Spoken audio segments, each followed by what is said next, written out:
kapwa mo tao, automatic ka rin mahal mo ang Diyos at mahal ka ang Diyos. Hindi ka na kailangan ng reliyon. Ako na lang siya. Wala ka siya. I do not go to church. So, wala ka makukuha doon. Puro estatwa. Ito, San Isidro Labrador. Putang ina, 3,000 years ago.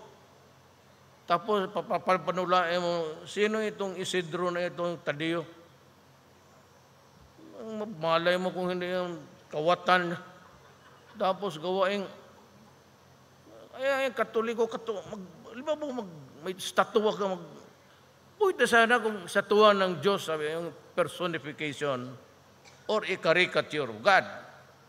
Pero yung statwa lang nang bilhin mo dyan sa malapit sa sementeryo, yun man ang tigagawa ng tapos maluhod-ulod kay pista, ubos ang baboy, sweldo, saving kay birthday ng ugok na patron, ay let's say.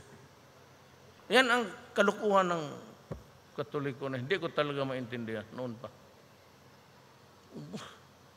Alam mo kung ilan ang, do you know, nagbabasa talaga ako, do you know how many saints ang Catholic Church? Alam mo ba kung ilan ang santo? More than 5,000.